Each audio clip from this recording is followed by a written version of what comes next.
Hey, Shalom Israel, welcome back to Wednesday night class. Salakia for the late start. Had a little key issue. But with all that being said, shalom to everybody in class. Hope everybody's doing good. And shalom and shout out to everybody online.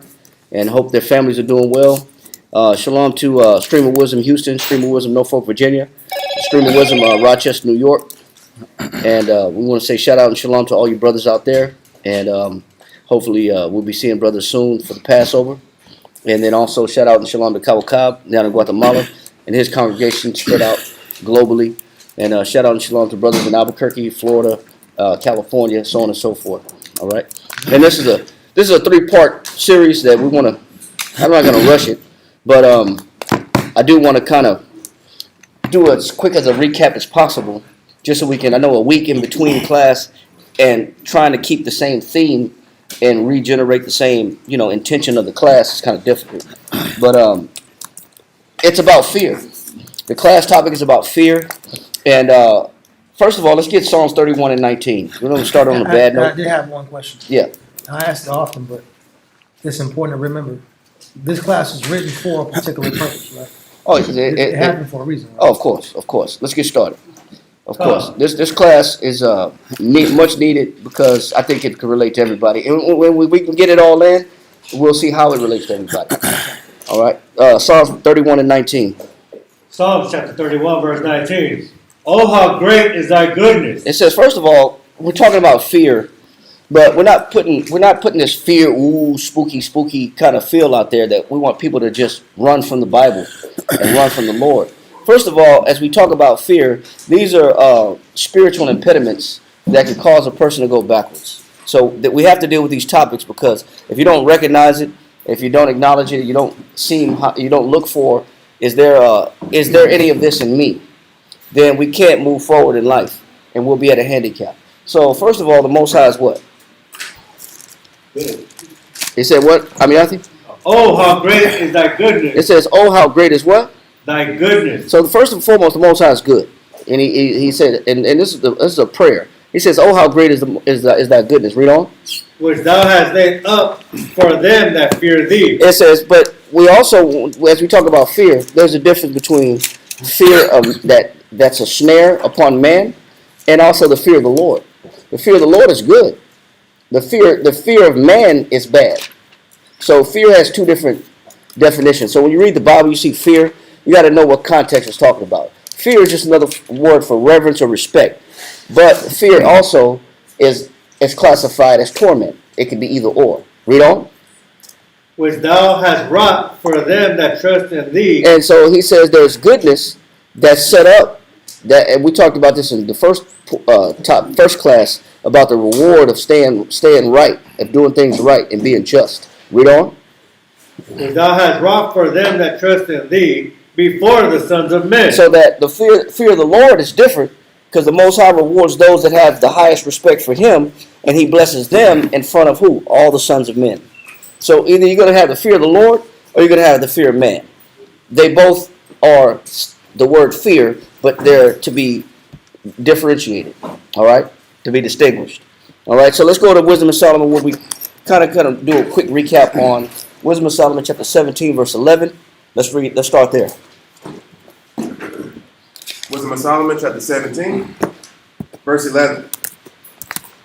For wickedness, condemned by her own witness, is very timorous. It says, so when we got the wrong kind of fear, the fear that's brought on by guilt, the fear that's brought on by shame, the fear that's brought on as a reward for being ungodly, or, like we talked about before, having an unwashed mind. Read on. Is very timorous. And we know that timorous means fearful, afraid, doubtful, full of doubt. Read on. And being pressed with conscience. It says, and being pressed with conscience, this type of fear that's tormenting, it said it plagues your conscience, it plagues your mind, and it robs you of confidence and courage. He says this torment does what? And being pressed with conscience, always forecasteth grievous things. Now, we took the first class, part 1, and explained what is that kind of torment, and we classified it as, and one of the medical terms for it was cognitive distortion. Does anybody remember what that is? If you don't, I'll just say it real quick. If you don't remember, cognitive distortion is always forecasting, is always predicting situations that are not favorable, as if it's fact rather than possibility. So we look at things that are unfavorable scenarios and we assume the worst. We assume the worst in the situation. We assume the worst in people. Everything is bad. It's somebody that has a gloomy outlook, very gloomy outlook. So that's something that's one classification of forecasting grievous things. Another topic that we dealt with in part one was catastrophizing or having catastrophic thinking. And what is that? And does anybody remember what that is? I remember you had it in particular, Pariah, catastrophizing. What is that? So seeing only the worst possible outcome. They said seeing the worst possible what? It says outcome. So catastrophic thinking is somebody that only perceives, they never see the good in a situation. They never see how things are going to turn out good. They have an operating system that tells them that nothing good is on the way. This is catastrophic thinking. Read on. It says seeing only the worst possible outcome. It says seeing only the worst possible outcome. What else? It says of a situation. Or another definition I have is exaggerating the potential consequences of a situation and assuming the worst possible outcome, even when it's highly unlikely. Even when the situation is very slim of something going wrong, they exaggerate the slim chance of something going wrong, and they make it a monument. They turn it into a statue. It's huge. It's a mountain. They maximize the issue. Yes. Versus where it is a reality of what this actually is and measure.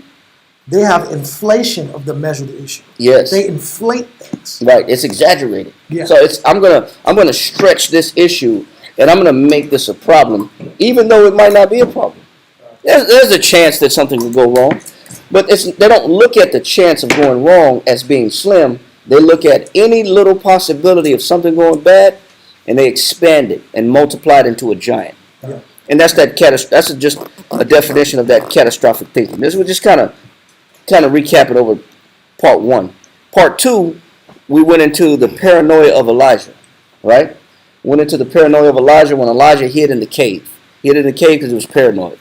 That definition of paranoia that we talked about in part two was ingrained belief that others are hostile, deceptive, or plotting against me. This is an idea that people have, that people are they're out to get me, that they waited their whole life. They're planning, they're plotting, like I'm so special, like I'm so important that people are seeking out to hurt me. You're gonna get hurt by nature of being in an evil world. The world is wicked anyway. But when you have an ingrained notion, an idea that people are out to harm you, people are out to hurt you, that's what paranoia is all about. It's that people are hostile, deceptive, or plotting. Or another example is twisting neutral or ambiguous social cues as proof of threat or ridicule. That means that if you look at somebody and you might have one eyebrow raised because you might have something in your eyeball, but they'll perceive that, oh, you raised your eyebrow. Mm. So you're saying this person interprets things that need not be interpreted. It's always interpreted negative. It's always a negative interpretation of a scenario. Well, people are going to interpret they're going to interpret facial expressions. They're going to interpret, interactions, but they assume that this interaction is meant to harm them in some type of way. Okay. It's meant to do them some wrong. Okay. And so it's a threat. No. I saw you scratch your shoulder. Are you trying to give somebody a signal behind me to jump me? Oh, that's great. Wow. You raising your voice, so you want to fight me? Paranoia. But this is paranoia. An extreme response. This is paranoia. That fear leads to intense responses that they think are justified. But it's justified based off of their fear, not based off the reality of the scenario. They're reading it wrong. Exactly. They can't read a situation correctly. They can't read people correctly. Everything's taken as an insult. Everything's taken as a threat. It's personal. It's personal. Everything's taken like, oh, you trying to mock me? You trying to make fun of me? It's like you're dealing with somebody's mind who is their mind is warped. Their perspective is warped. Their outlook is warped. Their outlook is not good. So could that also be prideful? Could that also be a prideful tendency along with paranoia? Well, to answer that question, could that also be a prideful tendency? It could be arrogance to an extent, where sometimes people think that you're just jealous of me. Yeah. You're just jealous of who I am. You're just jealous of what I got going on. You're just jealous of how I do things. That's delusion of grandeur. Delusions of grandeur. Well, The whole world's worried about you. That goes to the next topic. You're so important. Which is delusions. Oh, there we go. So, but it could be pride. It could be arrogance that somebody thinks that the world is jealous of them. The delusion is pride based, but you still have a phobia in your mind that's commanding and compelling you to look at people in an intense manner. When you go to those crazy clinics, I'm trying to talk bad. I'm not talking bad. You go to those. When you say crazy clinic, what do you mean? I'm trying to say it more clear. They have certain clinics that Psychiatric clinics? Yeah, there you go. I just said it wrong. Psychiatric clinics, right? They'll have people that this issue intensifies to an unmanageable level. And I believe in class, about a year, 2 years ago, you went to a point about, an issue psychologically is intense when you can't self-manage. Mm-hmm. It's beyond their own management. Yep. And now the nurses are after them. The feds are after them. Obama's after them. The devil's talking to them. Yep. The delusion and the intensity of the delusion goes to unmanageable levels, unrealistic levels. And that's when they go to that position. And that's when paranoia has, because there's mild forms of paranoia. There's mild paranoia. And then there's extreme forms of paranoia. That's what I'm trying to say. Yeah, that's an extreme form of paranoia. And that extreme form of paranoia is known as delusions. When a paranoid belief becomes unshakable. When you can't shake the idea that something bad is going to happen. You can't shake the idea that there's good out there in the world. Yep. It's almost like you've taken fear and you've multiplied it exponentially to where there's no good in your sight at all. And that's an unshakable paranoia. And that's an extreme form that's also known as a delusion. Now, we know the Most High can give delusions. We know that 2 Thessalonians chapter 2. Let me put this up here. 2 Thessalonians chapter 2, verse 11 and 12.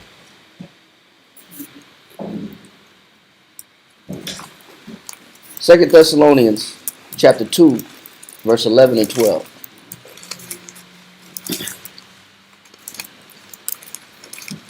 Second Thessalonians 2 and 12. That they all might be dead who believe not the truth. It says, now, the Most High, when the Most High is fed up with a person, the Most High will give him something. He says, give me verse 11.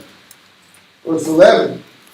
And for this cause, the Most High shall send them strong delusion, that they should believe a lie. It said, when the Most High is trying to convince a person to think a certain way, and they won't evolve, and they won't adopt, and they won't change, the Most High will say, okay, well, I'm just going to let you believe what you think. I'm just going to let you believe the incorrect ideology that you possess. Read on. That they all might believe, that they all might be dead who believe not the truth. And the reason why the Most High will let a person allow their own psyche to go down the wrong hole and the wrong path is because they won't conform to the truth. They won't see the truth. And you say conform to the truth means a person won't acknowledge the truth outside themselves. That's a problem, right? Romans chapter 12, verse 1 and 2. Read Romans chapter 12, verse 1 and 2. Romans chapter 12, verse 1 and 2. Because what is the Most High trying to get us all to do? What is the Most High trying to get everybody to see? Romans chapter 12, verse 1 and 2. Romans chapter 12, verse 1. I beseech you, therefore, brethren. He said, I'm begging you. Beseech means to beg. I'm begging you, brethren. Go ahead. By the mercies of the Most High. The mercies of the Most High is Christ died to give us a second chance. Read on. That ye present your bodies a living sacrifice, holy. It says, present your bodies, meaning put down whatever you were doing in your life and make a commitment to follow after Christ. Read on. Right. Acceptable unto the Most High. And it's holy, it's consecrated, dedicated, set aside for a divine purpose. He says, and what else? Acceptable unto the Most High. And the Most High wants us to become acceptable in His eyes. Read on. Which is your reasonable service. And for Christ dying for us, that's the least we can do. Read on. And be not conformed to this world. Not be pressed upon and live with a worldly perspective, but what? But be ye transformed. But the word transform means also to be made new. It's also represents a mutation. There's a change. You're no longer the same person. You no longer think the same. You no longer behave the same. You've transformed. You became a whole new person. Read on. And where does that begin at? Read. By the renewing of your mind. Where is that at? By the renewing of your mind. You can only do so much to the body. You can alter the body only so many ways. But the real change is where? In your mind. Is in your mind. So acknowledging the truth is me changing my thoughts to be in conformity and being aligned with the Most High to what He considers acceptable. All right. So when I don't want to do this and I resist this, then the Most High will say, okay, you don't want to change, then I'll let you live you'll live a life based upon the fraudulent ideas that you possess and the imagination that you possess. That will be your guide. That will be your governor. So are you saying that we'll have to be stressed? Our day will be based around the stress of the delusion? Sorry, I pulled you in. Come on, man. No. No. That'd be important, Lasha. No, go ahead. Say it again. Say it again. No, I'm just saying, based off the statement you just made, I'm trying to read it. I'm sorry. is that saying that your days, you're not dancing, but you're struggling or stressing around the demand that comes from this delusion? Because every delusion has demand to it. It has a requirement. If I think somebody's out to get me, I gotta be strapped. I gotta look over my shoulder. I gotta drive a certain kind of way. Somebody follow me. Yeah. I gotta look at people's eyes and see this person. This is this. Because this person sees. Somebody sends you. Somebody sends you. That's spirit. Mm-hmm. You're conforming all your behaviors around the demand. That's a real thing. I had that one time. That's what I'm saying. Well, all that is. That means that delusion has control and power over you. But yeah, exactly. That's all that is. But the bad spirit is compelling you to operate a certain way because it's compelling you, but it's controlling you. You're controlled by it. You don't have no power over that. Yeah. So that means that my anxiety, I can't control my anxiety. I can't control my paranoia. Can't sleep good. Oh, you're not going to get much sleep. You're not going to sleep good at all. Yeah. Let me see. What you're saying about the Most High letting us believe our own delusion about the thought process. He's not putting a spirit on us. It's already in our spirit. It's not. He's not. Let me read the question. It says, what you're saying about the Most High letting us believe our own delusional mind and thought process, He's not putting a spirit on us. It's already in our spirit. Well, true. Yes and no. Yeah. 1 Timothy chapter 1 verse 7. 2 Timothy chapter 1 verse 7. To help answer the sister question. 2 Timothy chapter 1 verse 7. 2 Timothy 1:7. For the Most High hath not given us the spirit of fear. It said, what spirit did the Most High give us? But of power. When the Most High put a spirit in us, what spirit did He put in us when He gave us our spirit? Of power. He gave us power. What else? And love. What did He put in us? Did He put hate in us when He made us? Love. What did He ingrain us with when He made us? Love. Love. Power, love, what else? And of a sound mind. So the mind initially was not what? It was not to not be sound means to be broken or divided. So the opposite of sound means to be broken. So when the Most High put His spirit into us, did He give us something that was broken? It's like you had a kid a brand new car. I gave it to you in this condition. Now what you do with it is on you. How you maintain it, how you operate it, that's on you. Now if you read the manual, if you read the vehicle handbook, there's a handbook that's this thick that comes in the glove compartment of every car. If you use the operating instructions and you learn how to navigate and use the vehicle, it'll become of good use. But if you don't read the instructions to it, You don't maintain it, what's going to happen to it? It's going to break down on you. And then even in the manual, it tells you how to troubleshoot the vehicle. It tells you if these lights are not working, go to your fuse box with the little picture of a fuse box. Go to the 10 amp picture, and pull, and it comes with a fuse puller. You pull the fuse out and you check the fuse and see if the fuse is broken. So, okay, my wipers aren't working because I have a 10 amp fuse that's broken, and if I don't troubleshoot it and find the manual, I never know that it's only a $2 fix to fix my windshield wipers. It's an easy fix. The Most High do the same thing with the Bible. The Bible is that same instruction manual for life. So as life starts hitting you in certain ways and things start happening, you can troubleshoot your issues with the scriptures.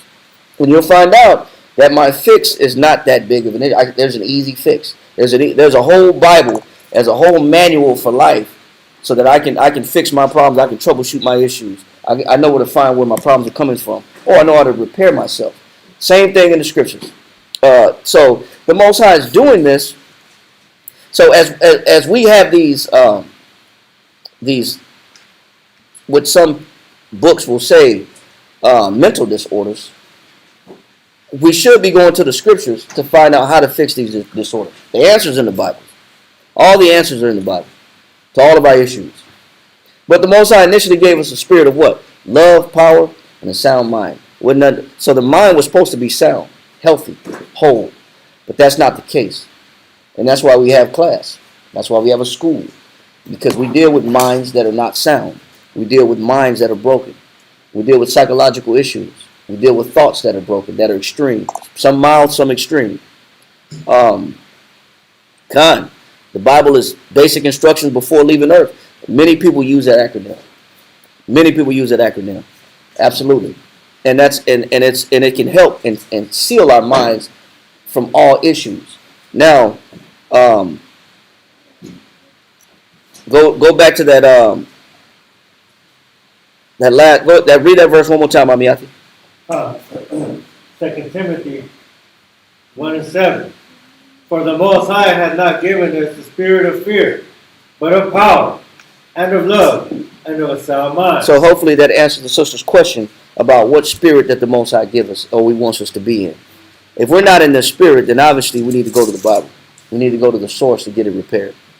So the problem with having anxiety, the problem with having cognitive distortions, the problem with having delusions, the problem with having these issues is that when a person has adopted this mentality and they only assume the worst, you'll hardly ever get the benefit of the doubt from this person. That type of mind frame, because it's always skeptical, it's always looking, analyzing, and perceiving things the wrong way, are they going to grant you the benefit of the doubt in case there was an accident or misunderstanding? Yeah. All misunderstandings were intentional. You meant me harm. You purposely did this. You tried to hurt my feelings. You're trying to mock me. So you'll rarely get the benefit of the doubt, which also leads to forgiveness. Good luck trying to be forgiven by these individuals who automatically assume that all your actions, all your words were meant to harm them. Trying to convert that mentality that, hey, I come in peace, I mean you no harm, trying to convert that mind over will be very difficult depending upon how extreme the sickness is in the mind. Depending on how extreme the skepticism is in the mind. It's very, very difficult. Very difficult. Now that kind of wraps up part 1 and 2. So let's go back to Wisdom of Solomon chapter 17 and let's get verse 12. Wisdom of Solomon chapter 17, verse 12. For fear is nothing else. It says fear is telling us what this type of fear is. The fear that comes from an unclean mind. He's telling us what it'll do, what it is, what it's about. Fear will do what? For fear is nothing else but a betraying of the succor. Succor is safety. Safety and comfort and security. Succor is safety and security. He says fear will betray the fact that you're in a safe place. Fear will tell you that you're alone. Fear will betray you that you have no help. You have to make a decision and go for self. That's why people exist in a fight or flight mentality. Now, what is a fight or flight mentality? What mentality is that? Fight or flight. What does that mean?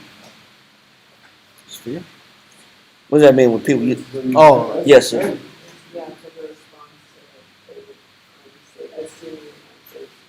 So what do people do when they're in a seemingly unsafe situation? You're either going to defend yourself or you're going to get out of dodge.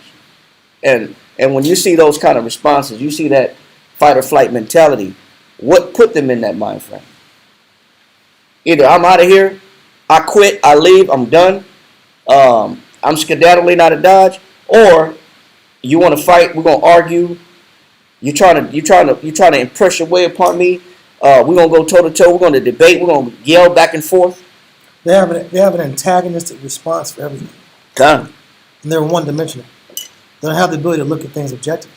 Yep. So when I can't look at things objectively, and everything is sentiment based, everything's a strong emotion based, everything's a strong, fear response, everything's an intense response. That's a sign that you're in territory that your mind's imbalanced. Right. When you don't have the ability to look at things objectively with self-control, without being compelled to make an extreme decision, when you're being compelled to make an extreme decision, biblically that means you're being influenced. Biblically, you're not sober. And what is sober? To not be under the influence. Well, is it talking about wine or is it talking about thought? This thought is influencing me to operate like this. And on an extreme case, not just influenced, it means possessed.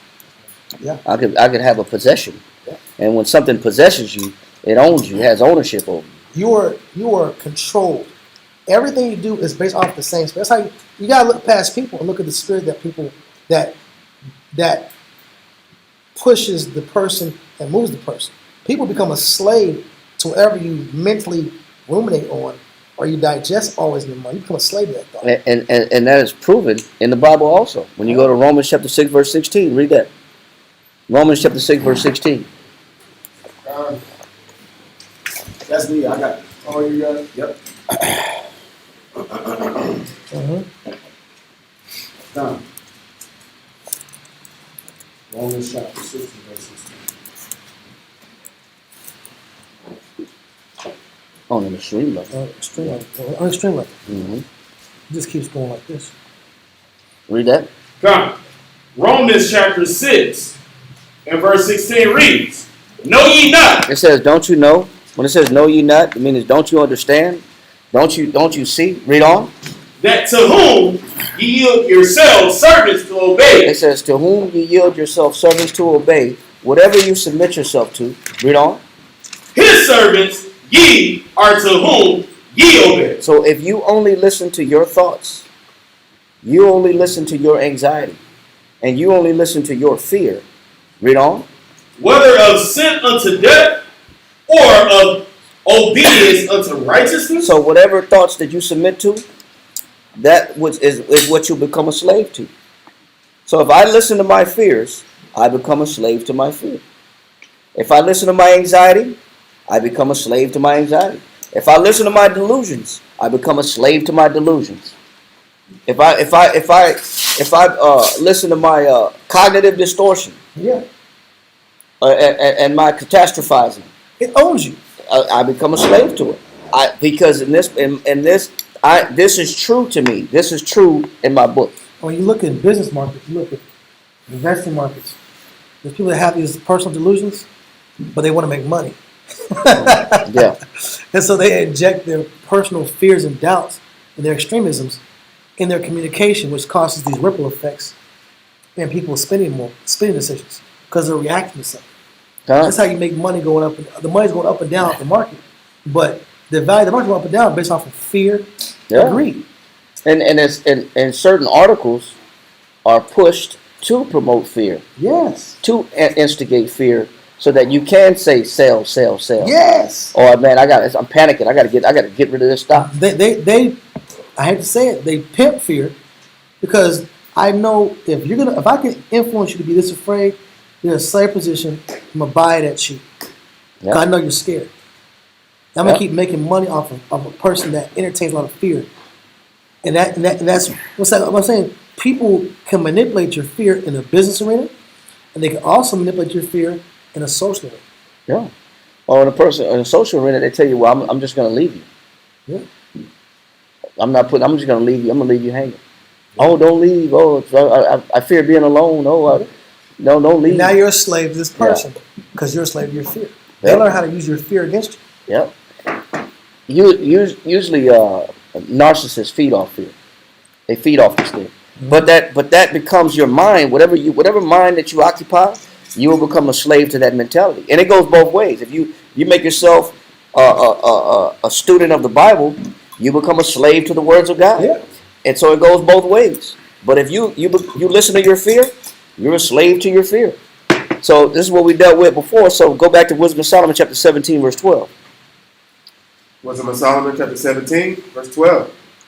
For fear is nothing else but a betraying of the succors which reason offers. So the Most High is no longer with me. I got to make a move. I got to make a decision. The Most High is not with me. Look at this now. I'm going to isolate myself. And we read this last week, the second part of this class, about Elijah running to the cave. The Most High said, "What doest thou here? What are you doing here?" The Most High didn't command Elijah to come here, to go to a cave and hide out. That was his fear taking over him. But that's what happens. It makes you isolate. It isolates you. It puts you in isolation. And we read last week it was isolation and insulation. And that word insulation means to detach from people, and to cut off communication from people. So when you don't want to come around, you don't want to make yourself seen, you don't want to engage in conversational communication, all that's on you is the spirit of fear. Fear will run you away and lie to you and tell you that people don't care about me, people don't love me, I got to figure things out by myself. Or I'm alone in this world, and I got to watch my own back. Fear will do this to you. It'll play games on you. So, what we learned last week also, kind of recapping. Let's go to Matthew chapter 14, verse 30. Matthew chapter 14, verse 30.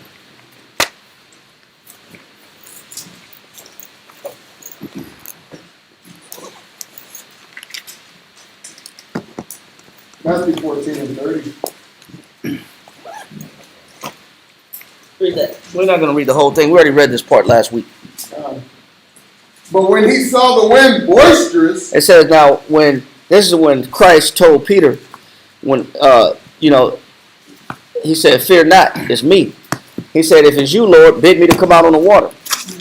So he came out on the water, and what happened? when he saw the wind boisterous, he was afraid. And so what kicked in to Peter? Remember, he walked on the water at first. He was already on top of the water. He was already performing a miracle. It says, but what we learn is that although you're on the right track, if you let fear influence you, if you let fear it come into play in your mind, occupy your mind, he said what? He was afraid Go ahead. and beginning to sink. And he went from performing a miracle, walking on water, to sinking, drowning. Read. And beginning to sink, he cried, saying, Lord, save me. And he started begging for salvation, being saved. Come get me. Read on. And immediately Yahushua stretched forth his hand Read on. and caught him and said unto him, O thou of little faith, He said, what was Peter's problem? O thou of little faith. He said, you had little faith, man. He said, you had little faith. He said, that's the problem I got with you. You don't have a lot of faith, man. Did you see yourself walking on water? Did you see yourself do something you've never done before? How can you start off this way and then look at the circumstances around you, look at the scenario around you, and then start to diminish in your belief to where now you're sinking? We read last week, he took his mind off Christ, took his eyes off his maker. And that's any one of us can do that. That's what happens when you take your eyes off your maker. You start to sink. And Christ checked him. Wherefore didst thou doubt? Why did you doubt? Things were great. Things are good. It's good around you.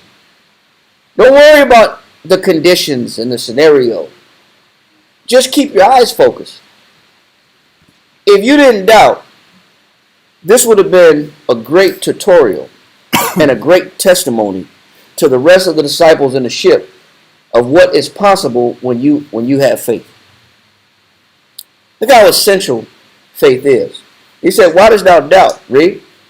And when they were coming to the ship, the wind ceased. And then guess what? As soon as they got back in the ship, what happened to the wind?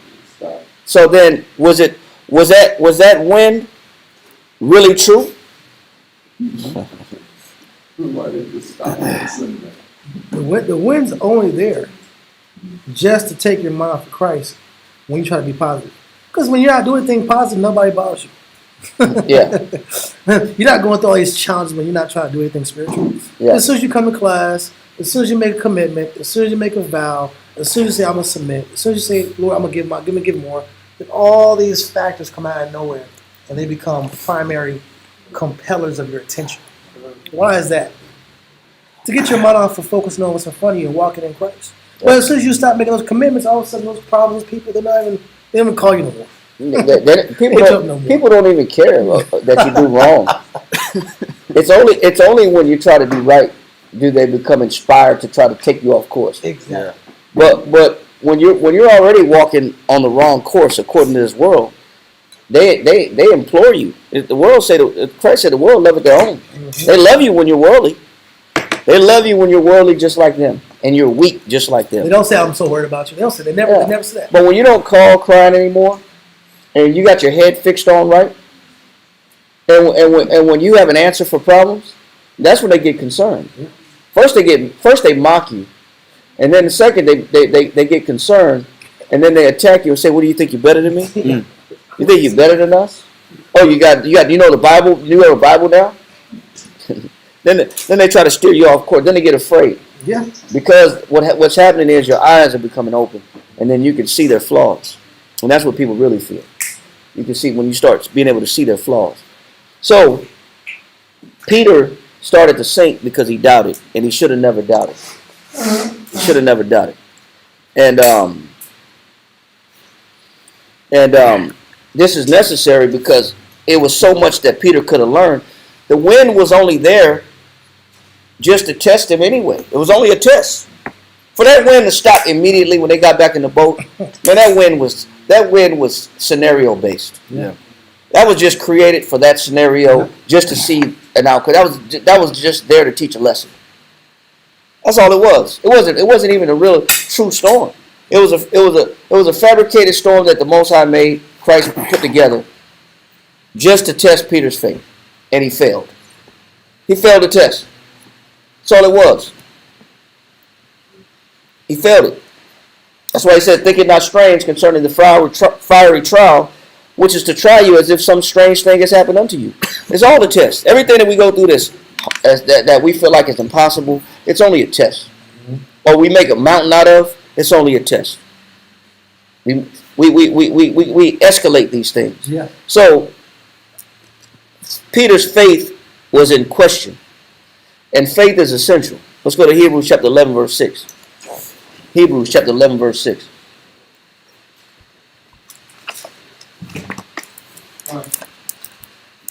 Hebrews chapter 11 and verse 6.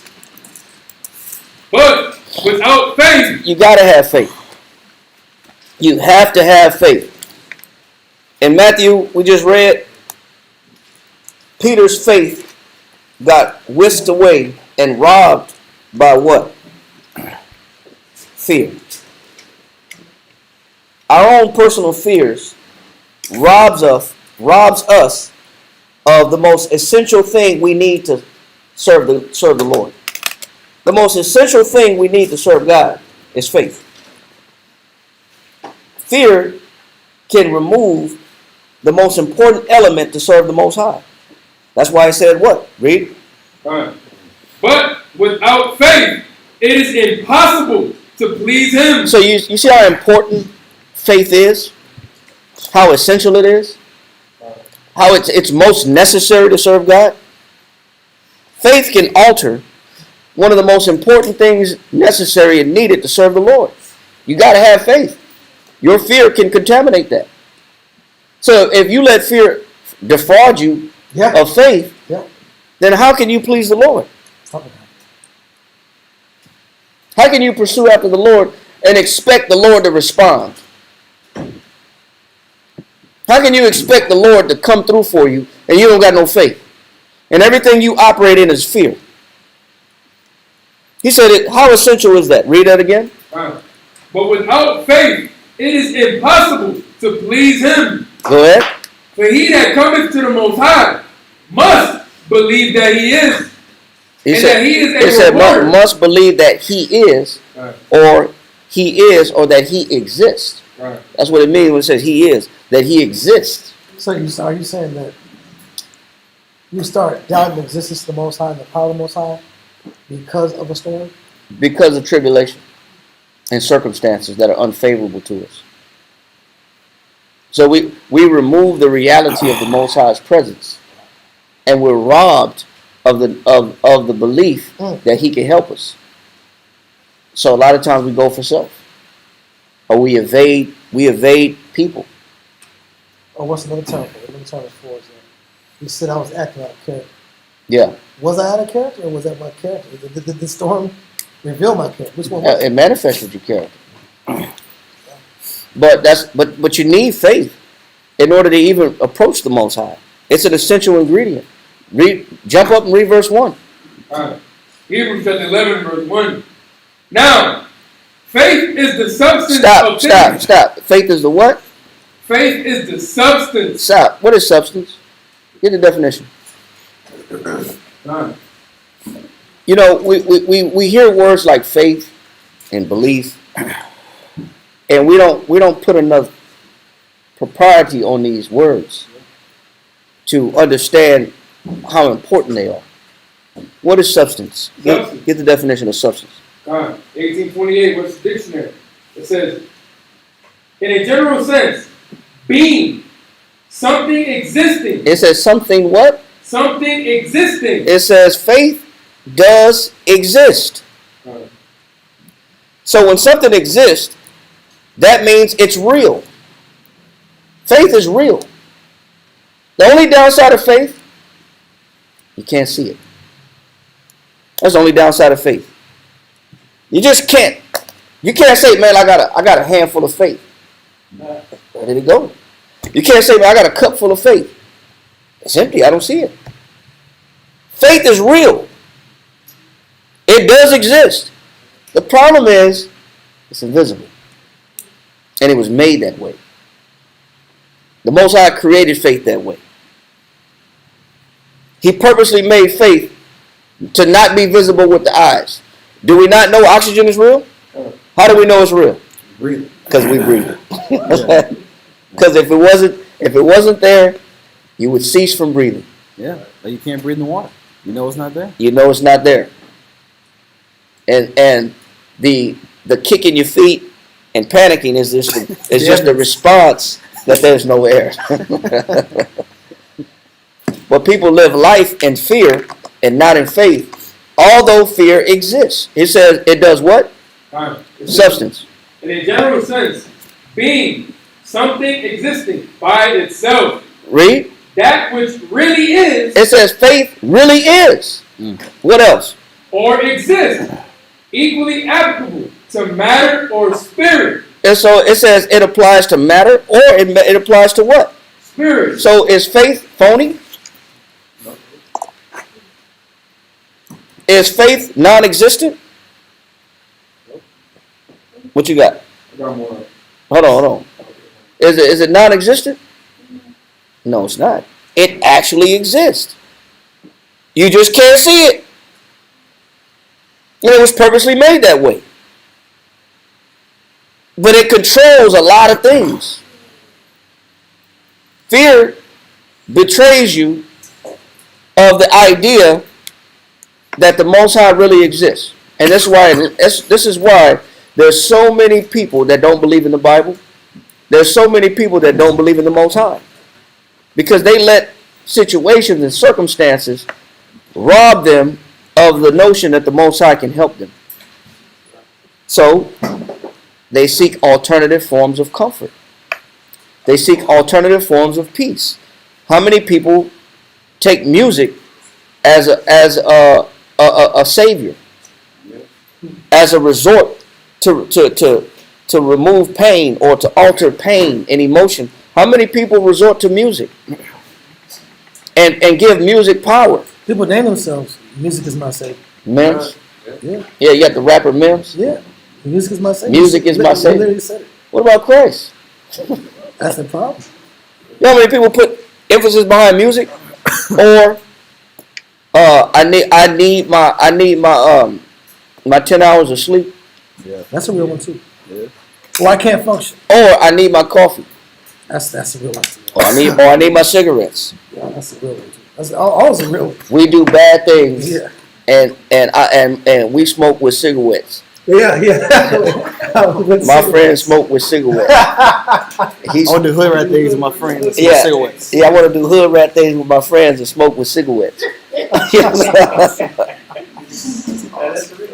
What was that about? That was a real one. that was an honest little kid. Man. He's in jail now. He's in jail now. Of course. I didn't know. I don't know what happened to him. That's when he was like 11. He's grown now. That'd be what, 15 years ago? Yeah. He was influenced pretty bad. What's his name? Tavius. He was on the Boondocks. Yeah, they made a parody about it. Took his mom, Man, grandma's car. She got paid for that. Man, that's horrible, man. Oh, I know. That's horrible. But we do things too. That's horrible. You know why? Because we give the wrong substances power. Yeah. I gotta have me a drink. Yep. I gotta have me a drink to take the edge off. Yeah. How much emphasis do we give material objects and substances as if it's made to soothe a spiritual issue? You're 1,000% right. But I need retail therapy. yeah, I need retail there. I need to spend some money, make me feel better. Blow a bag. I'm gonna go pop some tags and blow a bag. I can solve this Therapy depression. shop. I can feel better about myself. Yeah. If I ain't got no money in my pocket, man, I'm not the same person when I don't feel the same when I'm broke. Yeah. You know what I'm saying? It's a real I don't feel the same. You're saying an honest statement though. That's like Yeah, a social I've heard media it. statement right there. That's But true. how many alternative things that we seek that have no real power in them, when all we actually are missing is faith in the Most High? Read the definition you got. Fine. It says the essential part, the main or material part. It says the essential part. So in order to operate and please the Lord, you have to have faith as one of the primary substances. Yeah, that is one of the most important ingredients to serve the Lord is faith. And faith and fear will rob you of it. Now, in that definition of substance, give me the fourth definition. Point number 4. Something real. What does it say? Something real. Now, Mary J. Blige says she's looking for a real love. Yeah. She's searching Yeah, for a real love. she's looking for a real love. I'm searching for a real love. Someone to get my heart. A real love. Yeah, so she's looking for a real love. Did she say? Did she know that the Most High is real love? Nah. Or is she putting too much emphasis in people? She wasn't looking for the Lord. Hey, I'm not gonna say it, man. I didn't watch too many podcasts. I ain't gonna say what she's really doing. But I think we know what she was doing. she was like the country song, looking for love in all the wrong places. That's what it That's was. what she was doing. She didn't have that biblical guide. She didn't have that scripture, that biblical guidance that we got. Yeah, but We have the opportunity, Most High bless us to have some information that can save us some heartaches and some heartbreaks. oh man, but if you don't put enough power in the Lord, and put enough faith in Him, Yep. yeah, you'll be looking for love, but you'll never get it. You'll be blowing by years trying to wait for somebody to satisfy you in life, and somebody to fill up, your personal voids, and they just don't happen. Only the Most High can really accommodate what you're lacking and what you're missing in life. But we put too much emphasis in material things, and we put too much emphasis in people. But the fourth definition says what? It says something real. So, is faith real? Yes. And you have to have it to serve the Lord. It's essential. It's important. It's a must-have, right? Now, of course, you can't see it. We know this from Romans. Get Romans 8 and 24. Get Romans chapter 8, verse 24. That's the downside of faith, is that you can't see it, but it's made to be not seen. Khan sis said the Most High is perfect love. Khan, absolutely. Romans 8 and 24. For we are saved by hope. It says we're saved by what? Hope. Now, what's the downside of hope? If hope has a downside, what is it? Read. But hope that is seen is not hope. If there's any downside of hope, it's only the fact that what? You can't see it.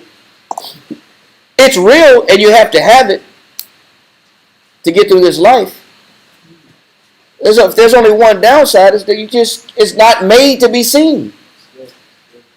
Whether it's hope, whether it's faith, it's real. You just can't see it with your two eyes. But oh, is it manifested? It's manifested in so many ways. You know how you know if somebody got faith or hope? All you got to do is listen to them. And you'll either hear fear or you'll hear faith. Right. All you got to do is listen to them. That's fact.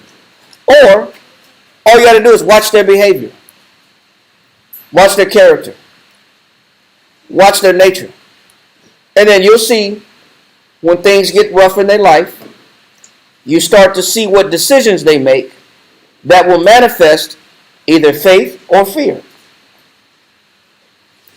You can't see it with your eyes, but you know it's on people based on their character, based on their actions, based on their tongue. So it's there. It just manifests itself in different ways. He said, but hope that is seen is not what? Says, but hope that is not seen is not hope. For what a man seeth. It said, for what a man seeth with his own two eyes. Read on. Why doth he yet hope for it? Then he don't got to hope for it if he can see it. So the Most High is a faith-based power. We got to serve him in faith. That's the only way you can really tap into the Lord. That's the only way the Most High will start working with you. Yes, sir. I was just going to ask, like some people, like what you were saying, but sometimes it's not like that. Like a person says, like, oh, you don't have faith, or we got to feel this and that, but it may be like a discernment. Not like contradict what you said. I'm just trying to see, like, how do you know the difference of a person that don't have faith or that's being fearful versus this other person that's saying something that might have like a good discerning spirit? Well, when somebody has faith, they'll push you towards the Most High. And they'll tell you to alter or to disconnect from things that we find, that we feel like give us glory. That is the solution to our issues. All you gotta do is watch people. Because you got to be encouraged. Watch people, and you'll watch them detach and disappear because they're operating out of fear. Right. Listen, tribulation is going to happen to everybody. Do you cleave to the Most High, or do you run away from the Most High when things get hard? What do you do when things are difficult? It's not hard to see it. And we're going to continue. But that's the only downside of faith. But it's made to be that way. So it's really not a downside. It's necessary. The Most High purposely made faith and hope not visible with the two eyes. So you're saying that these things come with like a type of temptation or a type of demand. Fear demands disconnection, isolation, and running. And then faith demands cleaving to the Lord, creating more spiritual reasons, and doing deeper communication, and then deeper investing. One requires investment, and one requires, I guess, divesting. I give less. I'm present less. You either sow into the flesh, or you sow into the Spirit? The scripture says if you sow into the Spirit, you reap life everlasting. You sow into the flesh, you reap what? Corruption. You're sowing on both sides. You're still working on both sides. But one is not going to yield anything good. The other one, if you operate in faith, it yields life everlasting. You're going to plant seeds no matter what. Basically, you're planting seeds all day. They're either seeds of doubt, and don't expect anything to grow when you plant seeds of doubt, or they're seeds of faith, and knowing that the Most High will take care of me, and you can watch the Most High. He says, seek ye the Most High in His kingdom first. And it says, seek the Most High in His righteousness. What's that? Matthew 6:33. Yeah. What does it say? Seek ye first the kingdom of the Most High and His righteousness, and all these things shall be added unto you. So seeking the Most High first means I got to believe in Him first, that He'll take care of me even before I invest in myself or seek my own pleasure. Now, this is a whole different class, but I'm going to read this point anyway. This is a whole different class. It's a different class, but I want to just bring out this point. This is Philo. This is page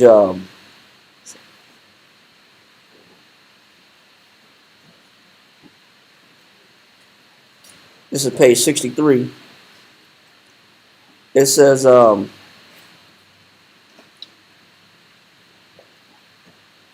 it's talking about passion and pleasure. It says for passion works around these parts, the breast and the belly. He says passions of man operate in the seat of emotion, which is also known as the belly, which is also known as the kidneys, which is also known as the organs or the liver. They say the emotions come from the gut. That's why some people say trust your gut what? Instincts. They say emotions from people come from the gut. He says so people's passions, their emotions, their feelings come from the gut. That's basically what he's saying. He says for passion works around these parts, the breast and the belly, like a serpent in his hole.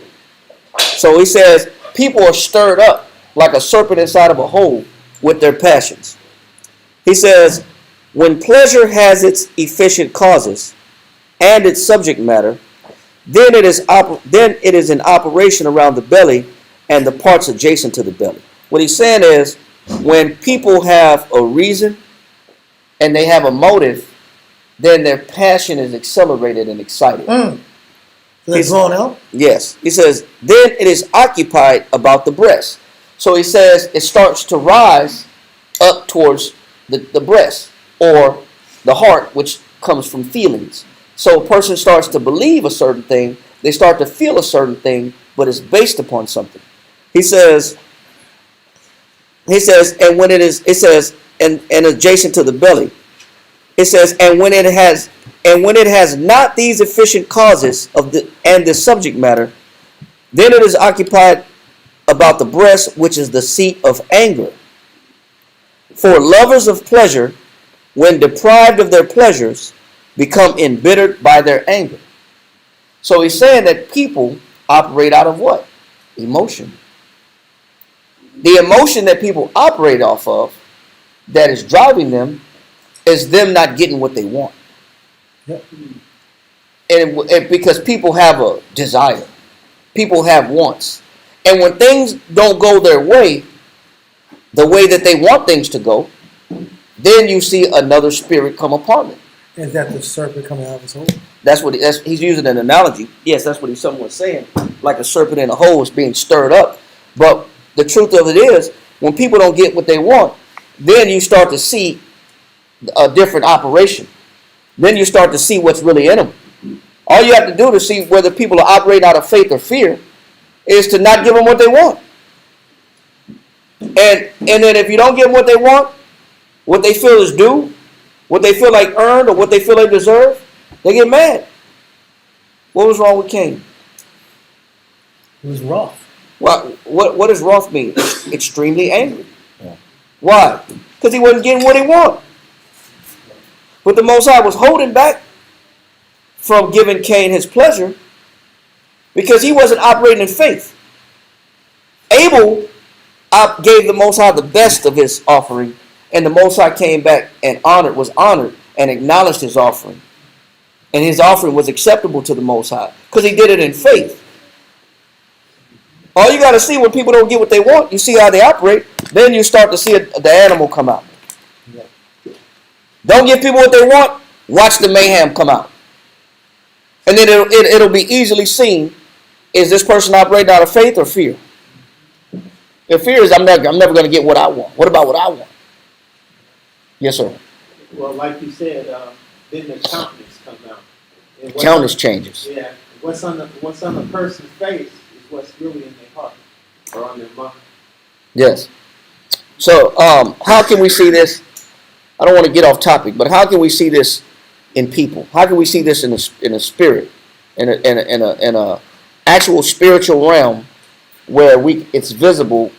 Let's go to Mark chapter 9, verse 17. Let's go to Mark chapter 9, verse 17. Mark chapter 9 and verse 17 reads. Ready? Let me get it. I'm sorry. Mark chapter 9, verse 17. Let's read that. Mark chapter 9 and verse 17 reads. And one of the multitude answered and said, Master, I have brought unto thee my son. He said, this man brought a case to Christ. He said, Master, I brought my son. This is the case in point. I brought my son, go ahead. Unto thee, Salakia, I have brought unto thee my son, which have a dumb spirit. He said, my son has a dumb spirit, or speaks the spirit. He got a spirit that's keeping him from being whole. So he's not sound in mind. He's broken. He doesn't have all of his senses. Mm-hmm. So he says, I brought him to your disciples. Read. Verse 18.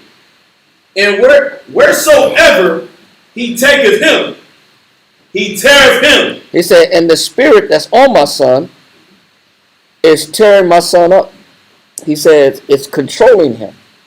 It has him under control. So wherever the spirit wants him to go or do, he's controlling my son. Read. And he foaming and gnashing. He says he's foaming. He's foaming at the mouth. And he's gnashing. Meaning he's biting. He's foaming and biting with his teeth. Some people can say that's, epileptic seizure. Some people, they can say that's epilepsy. But he's foaming at the mouth and he's gnashing with his teeth. And that's why they say, you put your wallet in somebody's mouth because they'll bite their tongue off. Mm-hmm. If they're suffering a seizure, they'll bite their tongue off. Or swallow their tongue. You got to put them on their side. So whatever the case may be in this, we're not doctors, but, we hear enough to kind of know if recognize somebody having a seizure. But it sounds like that. Read. And he's foaming. He said, and he's foaming. Go ahead. And gnashing with his teeth. Go ahead. And pineth away. And he said, and it's getting the best of him. He's wasting away. He's not recovering. Read. And I spake to thy disciples that they should cast him out. It says, and I brought my son to your disciples that they take this spirit off my son. And it says, and they should cast him out. Read on. And they could not. And they could not. This is a problem in multiple ways. First of all, it's a problem for this reason. Go to Matthew chapter 10, verse 6 through 8. Go to Matthew chapter 10, verse 6 through 8. There's multiple problems in this scenario. Matthew chapter 10, verse 6. But go rather to the lost sheep of the house of Israel. And as ye go, preach, saying the kingdom of heaven is at hand. So Christ told them what to say. He says, you preach. What else? Say the kingdom of heaven is at hand. He says, and let them know the kingdom of heaven is at hand. Read on. Heal the sick. He says, and with this word that I give you, this power that I give you, I want you to do what? Heal the sick. He says, take this power that I give you, that you're preaching with, heal the sick, what else? Cleanse the lepers. Cleanse the leper, read. Raise the dead. And if anybody died, raise them back up. That's power. Read on. Cast out devils. He said, and what else? Cast out devils. Cast out devils. What else? Freely ye have received. Freely give. So, were the disciples gifted with the ability to heal people? Yeah. Yes. Yes, they were. So the first problem is why they couldn't heal that boy then, or that man. Why couldn't they heal that man's son? Not enough faith. They probably saw something, get their eye off the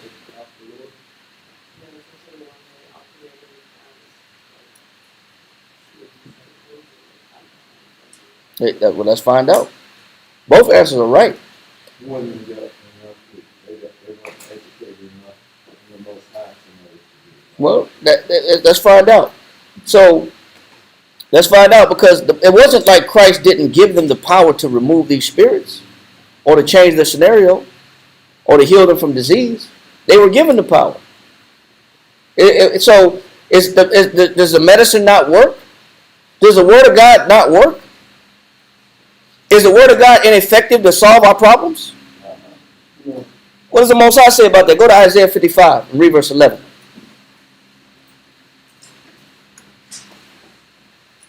Go to Isaiah chapter 55, verse 11. Because you'd almost think that the Word of God is not powerful. It's inefficient. Isaiah chapter 55, verse 11. So shall my word be that goeth forth out of my mouth. The Most High said, listen, when it comes to my words that go out of my mouth, he said, I'm gonna show you what they do. Read. It shall not return unto me void. He says, it shall not return unto me what? Void. Meaning, when the Most High has spoken words, there's always an effect. Always an effect. Every time the Most High speak, there's an effect. And he said, this is how my words work. They always have an effect. Read. It shall not return unto me void. Read. But it shall accomplish. It said, it shall what? It shall accomplish. So every word that the Most High that speaks out of his mouth, it shall what? Accomplish what? That which I please. It says it's going to do everything that I please. So does the Most High's words don't work? Are we saying that the disciples couldn't heal the sick man and the sick man's son because the words of the Most High and the words of Christ that he gave to the disciples, it was something wrong with the words? It was something wrong with the preaching? Nope. Is there something wrong with the healing? No. Was there something wrong with the power that he gave them? No. The Most High's words always have an effect. And it always accomplishes that which he pleases. The Most High's words don't ever just fall on deaf ears and just it renders a person useless. If a person open their ears and hear the Most High's words, there will always be an effect. There will always be an increase. And he gives an analogy. Read on. And it shall prosper. And it shall what? And it shall prosper. The Most High's words are broken? It shall prosper. The Most High's words always prosper. They're always to our advantage. Always. The Bible says every word of God is what? Pure. It's every word of the Most High has power and is good for us. Read on. And it shall prosper in the thing whereto I sent it. It says, and it's going to go exactly where I want it to go. And it's going to have the exact same effect I want it to have. So if Christ granted the disciples power to raise up spirits, heal the sick, cleanse the leper, raise the dead, then that's exactly what it can do. Read. 12. For ye shall go out with joy and be led forth with peace. Hold on. This effect is a word as an English equivalent to it. The word that is in the English language of what the Most High is saying that his word is by definition the word efficacious. Get the definition of the word efficacious.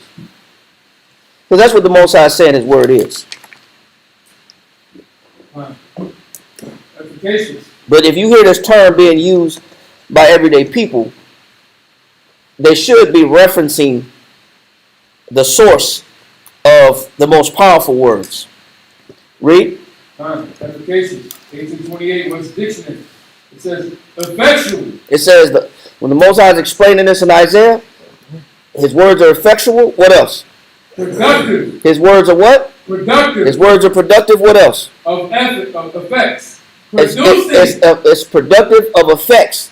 It produces what? Effects. It produces effects. There's nothing wrong with the words of the Most High. They're very powerful. Read. It says producing the effect intended. Producing the effect intended. What else? Having power. Having what? Having power. So when we study the Word of God, does it have power? Absolutely. The Most High has power in his words. What else? Having power adequate to the purpose intended. What else? Powerful. What else? It says as an efficacious. Efficacious remedy for disease. Say that part again. It says as an efficacious remedy. The Word of God is a powerful remedy for what? Remedy for disease. So even in the definition of efficacious, it's explaining that when you have anything that's efficacious, it has the power to remove what? Disease. You can even remove diseases with it. Is that not what Christ gave the disciples? Yeah. Cleanse the leper. Cleanse the leper. Heal the sick. Raise the dead. Raise the dead. That's how powerful the words that he granted his disciples with. Why would I not use and adopt the Most High's words if they're this powerful? Because I don't believe. Yes, sir. This on that point. Said about the word. Go ahead. Fine. Wisdom of Solomon, chapter 16, and verse 12. For it was neither herb nor mollifying plastic that restored them to health, but thy word, O Lord, which healeth all things. It says thy word does what? Healeth all things. And so if I don't go to the Bible, I'm actually robbing myself of my own medicine, of my own healing. I'm taking away what the Most High granted me. This is what happens when people don't study. They're taking the most powerful, efficacious ingredient that's necessary to pull off disease and sickness. I'm not taking my medicine. That's what happens when we don't study. I'm not getting my medicine. So of course you're sick. Of course you have issues. Because you're not understanding the potency of the Most High's words. You're not believing in the potency of his words. Yes, sir. So is it possible that the person that gave the message to that person that was sick that said something that person had feared, the person delivering the message, and the person who heard also had feared? Ask that one more time, just so I can catch that. So that scripture that you said that... We'll come back to it. Okay. We'll come back to it. Yeah. So when he said you're going to be healed, was it that person who said you're going to be healed, that person had fear, or was it the person who he was speaking to had fear? We're gonna get to that point. We're gonna get to it. We ain't gonna jump ahead just yet. But great question. But we're gonna see how this plays out. Because what we're first analyzing off the jump is the fact that Christ had already given the disciples the ability and the power to solve people's problems. this man's son, that dumb spirit that was on him wouldn't come off of him. So now the case in point is, hey, these are your disciples. I brought my son to your disciples, and they couldn't heal my son. So now that makes Christ look like what? He's ineffective. He's ineffective. That makes Christ in question. The belief in him, the truth in him in question. That raises a question: are you really a true prophet? Are you a messenger of God? Do you really represent God like you say you do? Because I gave you a situation that I needed help with, and you couldn't solve my problem. And that's why I said there's multiple problems in here and issues in here. Number one, they should have been able to pull off the spirit of that man. I will say young man, the son of the man that brought him. So it's nothing wrong with the Most High's word. That we know is not the problem, right? The second point in here, let's go back to it. Let me go back. Let me get it. Mark chapter 9. And read verse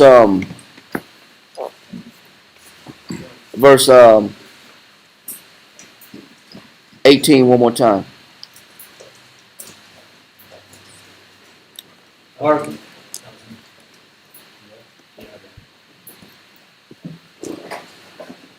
Mark chapter 9 and verse 18 reads. Ready? Hold on 1 second.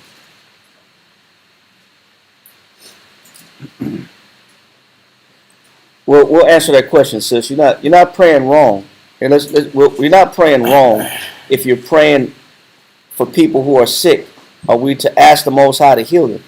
Yes, we are, but there's some more to it. There's more meat. There's some more meat in this, and we'll get to it. Let's read this right here. Mark chapter 9 and verse 18 reads, and wheresoever he taketh him, he teareth him, and he foameth, and gnasheth with his teeth, and pineth away. And I spake to thy disciples that they should cast him out, and they could not. So, you know what else is the issue? People blame the same people that they need the medicine from. And they lay the blame on the shoulders of those that are dispensing the medicine. I brought my son to them, and they couldn't do something. I brought my son to these disciples of yours, and their words didn't have no effect. They were powerless in this situation. People like to blame the nearest, closest person that they feel like should be able to help them in their scenario, but because I don't feel like you can do it, I'm going to say this is your fault because you can't do this. It's another problem.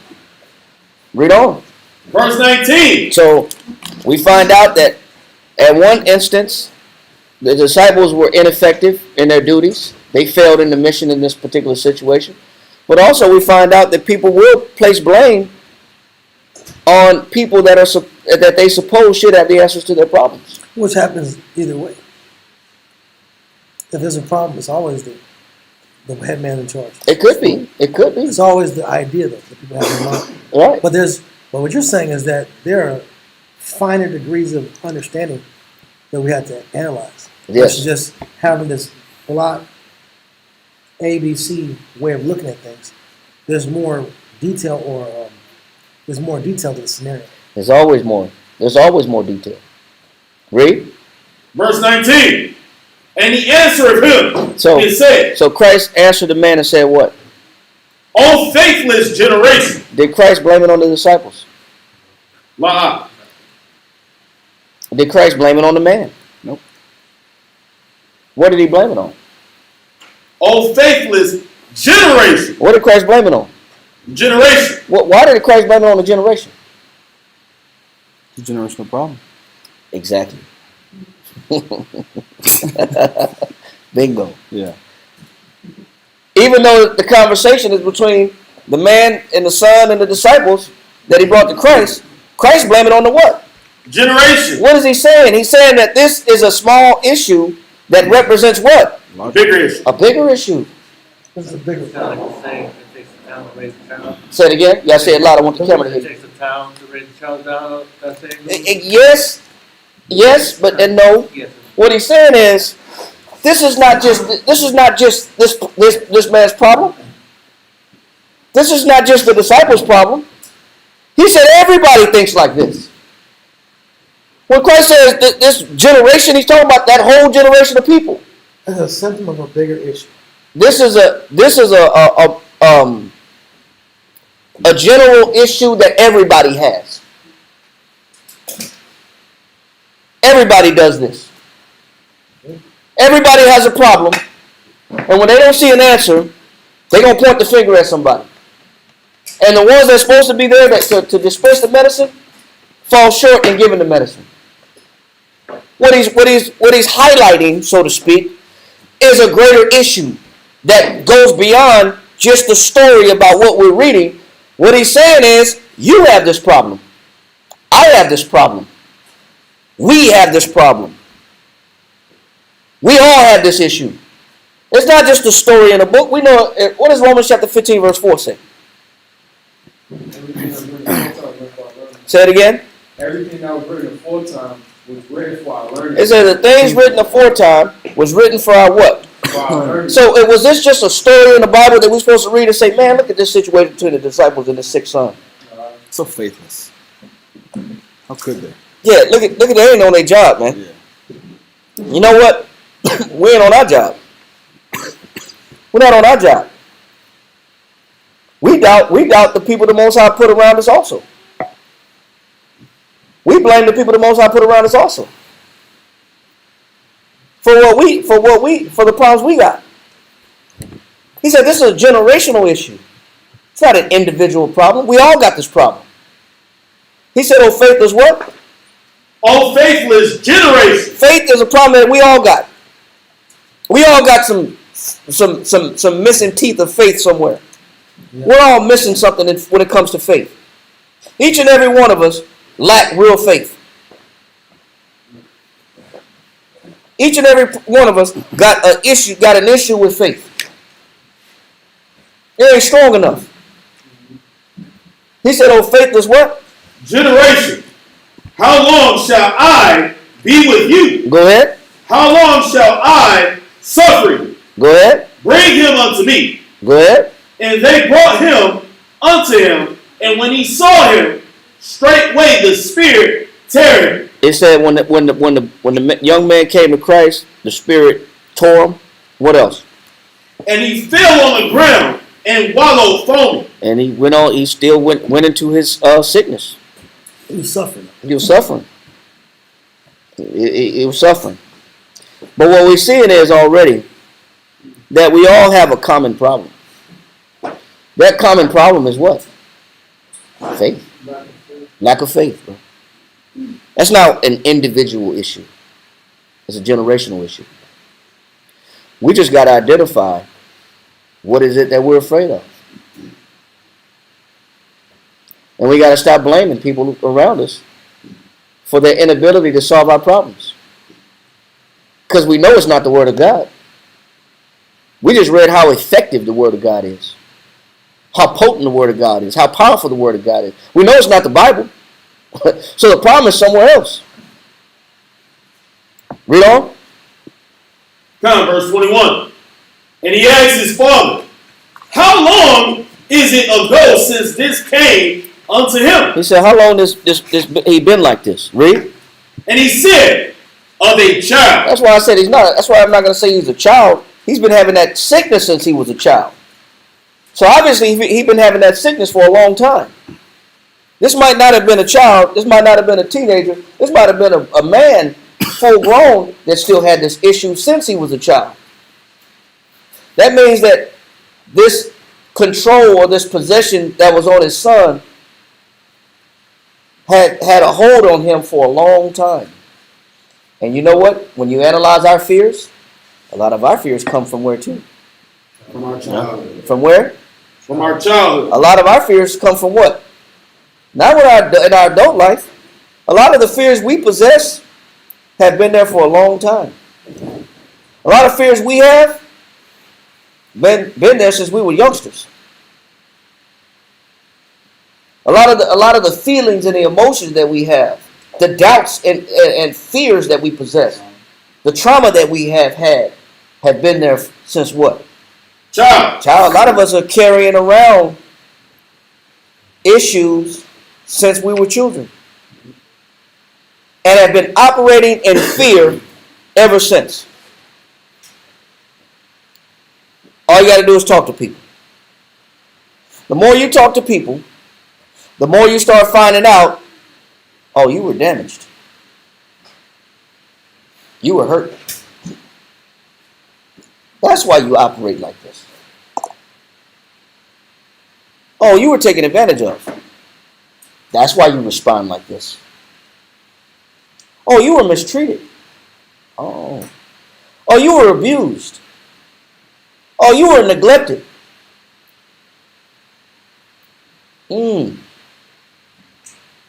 That's why your behavior has been such as you've grown into adulthood. That's why these issues are still present. But the issues that we see in adults are just issues that were never repaired since they were children. Since they initially got damaged or infected with pain and suffering, or loss, or abuse, or trauma. What have we been living with for a long time? Trauma, pain, unbelief, doubt, victimhood, mockery, been backstabbed, ridiculed, told I was never going to be nothing, been crushed spiritually, talked down upon, discouraged, not encouraged, but discouraged. Or somebody disappeared in my life. I thought we had something going on. They just up and left. Or they did me dirty. Abandonment, everything we did, we all got something that we can attribute to or identify that we've been holding on to and living life with for a long time. And it still manifests itself in our decision making, in our behavior, in our actions, in our speech, in our mannerisms. We still got character defects that have been there since we were children, never repaired, never fixed. We just either try to mask them, deny them, forget about it, put it in the past, and move on. Or lie about it. Or lie about it, yeah. Same. But we never fixed the problems. We never really fixed the problems. Because it's not just about the scenario that we're reading. Christ is expressing a generational issue. Read verse 23.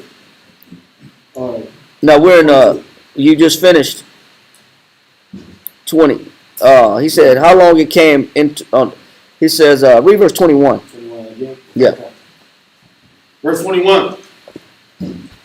And he asked his father, how long is it ago since this came unto him?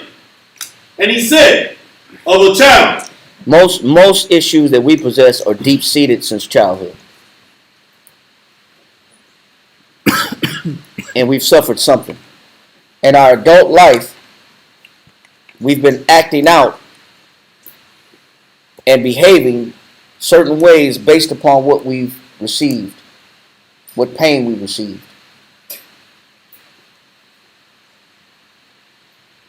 And there's no getting around it. Something's going to contaminate us in this world. But we got to go to the source that is made to repair our problems. And we can't necessarily put the blame on the people that the Most High, that's a natural thing to do, is to blame the people the Most High gave you to help you with it. Put the blame on them first. Read. Verse 22. And oft times it had cast him into the fire. Sometimes that power is so strong on him, that spirit on him, it throw him in the fire. Read. And he can't control it. Read. And into the waters to destroy him. But if thou canst do anything, he said. He moved on past the disciples. Now he's face to face with Christ himself, and he's asking Christ, "If thou canst do anything." That word "thou canst," what that means is to be able to do something, to be capable, strong, and powerful. He's saying, if thou canst do anything, if you can do something about it, if you're capable enough, if you're strong enough, if you're powerful enough. Once again, the burden of repair is placed on somebody else's shoulders. The burden of recovery is once again placed on somebody else's shoulders. If thou canst do anything, if you're powerful enough, if you're capable enough, if there's anything you can do what? Read. have compassion on us. Go ahead. And help us. And do what? And help us. What did Christ say? Read. Yahushua said unto him, if thou canst believe. Wait a minute. Christ just flipped the script. Yeah. Why are you putting this healing on me? Why you putting the recovery of your disease only on me? First you put it on my disciples. And then you pointed the finger at them when they couldn't do it. I'm not going to let you put that on me, Ricky Bobby. Don't put that evil on me. Don't put that pain on me. Don't put that doubt on me. Don't put that fear on me. Don't put that disease on me. I know what I can do. Christ just flipped it on him.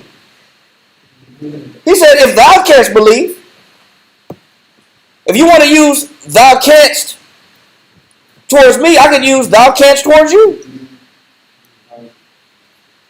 Because he said, thou canst what? If thou canst believe. He said, wait, the burden of recovery ain't just on my shoulders. Yep. It's a major point. The burden of recovery is also on your shoulders. People don't see that part of the coin. It's just always the teacher's job, always the officer's job, always the parent's job. Like, you don't have homework to take care of. Like the teacher wasn't talking to you. Right. It's the men with the Bible's fault. Yeah. It's the coach's fault. Yeah. It's always the leader. Which is a part of the picture. So what he's saying is, what about Christ just flipped it on him? He said, if thou canst believe. You know what that word thou canst also means? It means to be able to have power, whether by virtue of one's own ability and resources, or a state of mind. What about that part of thou canst? I'll read it again. Thou canst also means to be able to have power, whether by virtue of one's own ability and resources, or of a state of mind. What is Christ saying? Christ just examined his ability. He examined his resources. Christ just examined his state of mind. Why are you going to run around pointing the finger at everybody else what they can't do? What about you? What about what's available to you that you're not calculating? What do you have as a resource that could be in front of you to aid you with this recovery? He said, if thou canst believe, what?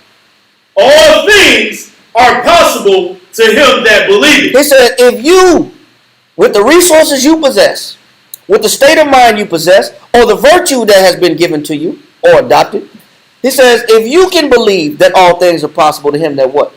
Believe. What does that mean?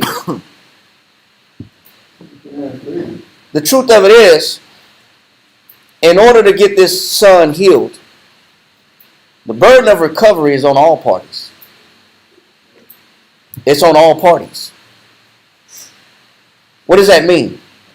That means for whatever problem you have, is it only the teacher's fault? No. Is it only the men with the Bible's fault?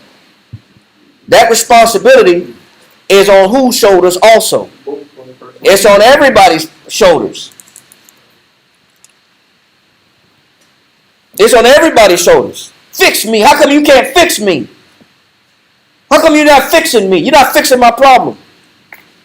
Well, guess what? Everybody's involved in the repair. This is an all hands on deck type of healing. We need everybody's hands on this one. Depending on how sick you are. Depending on how long-seated and deep-seated the issue is, especially if you had these issues since childhood. You're going to have to be involved with your recovery also. You know, when you go to a physical therapy office, the physical therapists don't do anything but to tell you what. Anybody been to physical therapy? Who been to physical therapy? Anybody? Oh, physical therapy? Yeah. Physical therapy. What do you do at a physical therapy office? What do you do? What do you do at a physical therapy office? I didn't say what does a therapist do. What do you do at the physical therapy office? Follow their treatment plan. They ask you a couple questions. How long you've had this pain? When did it start? What were you doing to get it? How long it's been there? And what movements that you do that aggravate it? And how is it debilitating your life? How does it affect your everyday norm? Once they gather that information, their job is to put together a treatment plan that you have to follow. Key point is you. You have to follow. I heard my shoulder moving. October 2023. I try to thug it out. I'm gonna thug it out. I'm just not gonna ignore it. It wasn't going nowhere. It wasn't going away. Went to the doctor, X-ray, looked at it. He said, "Man, you got impending impingement or pit. I forgot what they called it. Impingement in your ligament. You have a ligament that's twisted under the bone or sitting under the bone, and it's not free. It's aggravating. It's trapped under your ligament is trapped under the bone. Whatever." And so I said, "You know what, Doc?" He said, "Listen, you got to do this. Go to physical therapy." He wrote me a prescription of physical therapy. He wrote me some medications. I'm not a pill popper, and I just didn't think it was that easy. So I never went to physical therapy. So I had to set another appointment in 3 months. 3 months later, I came back. I still had the same problem. He said, "What's wrong with your shoulder?" He said, "Is it healed up yet?" I said, "No, it's still there." He said, "It's still there?" He said, "Why is it still there?" I said, "I'm going to be honest with you. I didn't believe you when you sent me to physical therapy. I didn't believe it was going to fix anything. I didn't believe in it." That's what I told him. I said, "I'm going to be honest with you. I never went to physical therapy. You wrote me that prescription, and I never went." I said, "But if you write me another one, if you write me another one, this time I'll go. If you write me another one." So he wrote me another one. But I had to be honest with him. I didn't go. I didn't think it was going to help nothing. I don't believe in just certain things. That's my doubt kicked in. So this time I went, and everything that the physical therapist told me to do, all the funky, awkward, what I thought was ridiculous at first, all the funky little exercises, I took serious. And I did every last one of them. Then he said, "This is not just for you to do here at the office, in the clinic. You're supposed to take this home, and I need you to do these exercises at home." And so I did them at home. I did everything he told me to do that I thought was foolish. And within 6 months, no pain. Gone. Completely. What was the issue? Say it again. I didn't say it again. Doubt. No belief. No belief in the prescription. No belief in the counsel. No belief in the treatment plan. No belief. No belief. No results either.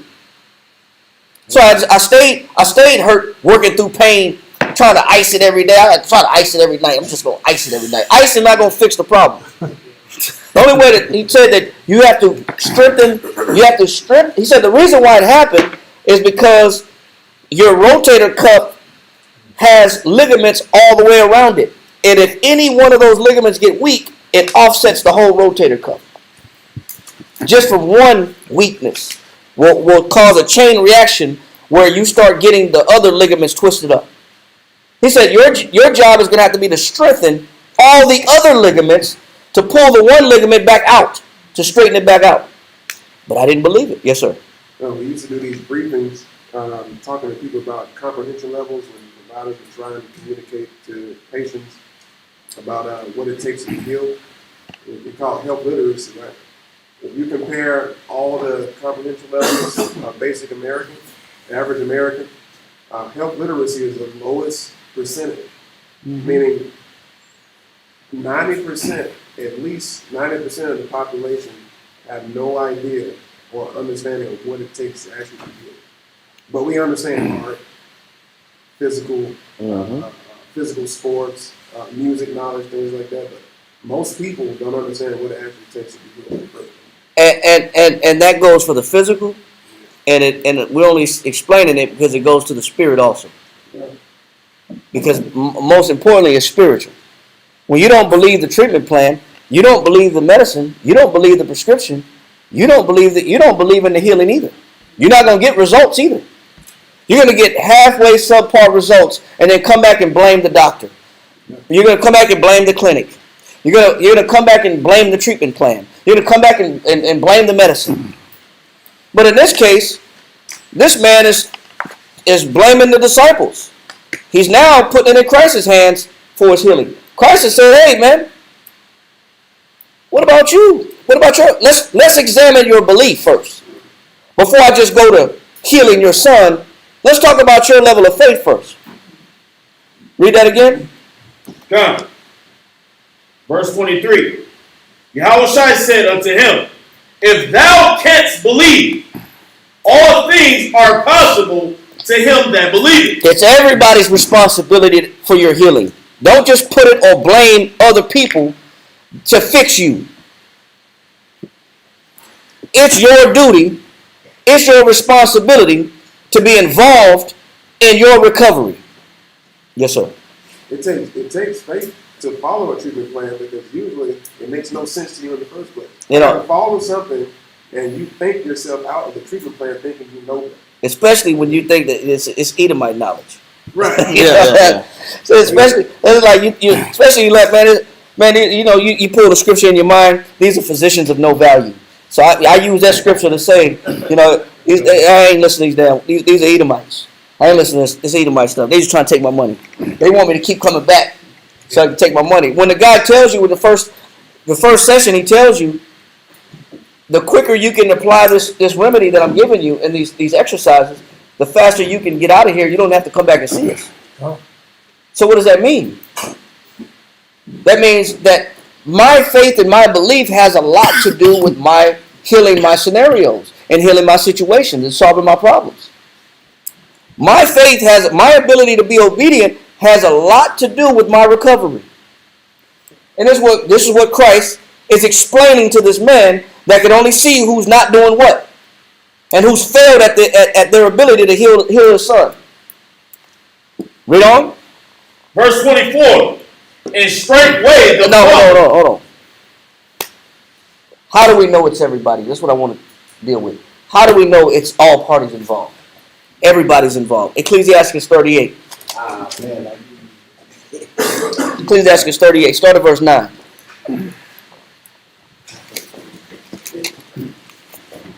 Ecclesiastes 38. Mm-hmm. Verse 9. Start at verse 9. Read that. my son, in thy sickness, He said, my son, in thy sickness, what? be not negligent, He said, don't be negligent. Do what? but pray unto the Lord. You have to pray. When you're sick, you have to pray. That is your responsibility. When you're sick, that's your job. What else? But pray unto the Lord, and he will make thee whole. Read on.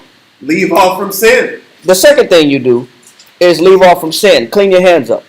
That's what you have to do. What else? And order thy hands aright. You have to change your behavior and change your ways. You have to commit to a lifestyle change. That's your job. What else? And cleanse thy heart. And cleanse thy what? And cleanse thy heart. Wash your mind. That is also your job. What have we read so far when it comes to healing? All these are what? Faith-based. They're faith-based, but they're your responsibility. These are things you have to do. Read on. And cleanse thy heart from all wickedness. So you got to wash your mind from all wickedness, like we said in this class in part 1. Read on. Give a sweet savor. It says what? Give a sweet savor. Give the Most High something that He will take pleasure in. That makes sense. Give the Most High some alms. Give him something that give the Most High something that means something. Read on. And a memorial of fine flour. Read on. And make a fat offering. It says a fat offering. Give the Most High a fat offering. Read on. As not being. As not being, meaning something you've never done before. Show the Most High some type of sacrifice that you've never given Him before. Read. Then give place to the physician. Then, after you did your job, after you cleansed your heart from all sin, after you prayed, after you washed your mind and washed your thoughts, after you put away evil from around you, after you've done your job, then you go where? Then give place to the physician. Now after you've done your job, then you go to the doctor. Read on. For the Lord hath created him. Go ahead. Let him not go from thee. Go ahead. For thou hast need of him. He says because you need the doctor. Read on. There is a time. He said what? There is a time. He says there is a time. Read. When in their hands. When in the doctor's hands. Read on. There is good success. You know when there's good success? When you do your job first. That makes when sense. you do your responsibilities first. When you work on yourself first. I love this point because there's always people say, truth didn't work, can't didn't work, the counsel didn't work. Is that really the? I mean, it makes sense if you're saying that and everybody is not succeeding. Right. But why are there success stories and your situation is not a success story? Then it begs the question: is what you're saying true and valid? Right. Because there are examples of people that get blessings, grow, get past themselves, overcome themselves, and ascend. And that's why we know that the word of the Most High is powerful, because it works. But if it's not working for me, why is it not working for me? Because I'm not doing my portion of my recovery. Yep. I'm not putting forth the effort that's my responsibility to really change the way I think and who I am as a person. Read on. Verse 14. For they shall also pray unto the Lord. It says, now that you've done your prayers and you've done your sacrifices and you've done your offerings and you've cleaned your mind, now that here comes the physician and they got to pray too. Guess what that means? That means it's all hands on deck. Yeah. That means their effort and their knowledge is equally as important as your change and as your study, as you're cleaning your mind. Both attributes are necessary. Read on. For they shall also pray unto the Lord, that he would prosper that which they give for ease and remedy to prolong life. He that sinneth before his maker. So stop right there. So is your recovery, physical, mental, emotional, spiritual, is your recovery one-sided? Is it one-sided? Is the changes that we have to make to become better people in Christ, is it one-sided? Is it only the teacher's responsibility? Is it only the elder's responsibility? Can I put the burden of my recovery just on other people? Is it on Christ's shoulders? What did we just read right here? Christ did a flipperoonie. Yeah. He flipped the script. He said, listen, if thou canst believe, he didn't even answer the question. He just said, if thou canst believe anything is possible, all things are possible to him that believeth. Christ put it on him. Let's examine your faith. Let's talk about what you're lacking. Read that again, my Waller. Come. Mark chapter 9, verse 24 reads, and straightway the father of the child cried out and said with tears, Lord, I believe. He said what? Lord, I believe. How you know he believed? He yelled it, he cried it out, but how do you know he believed? Anybody? How do you know he believed? Anybody can answer this question. How do you know he believed? Say again? Nope, not yet. Yes.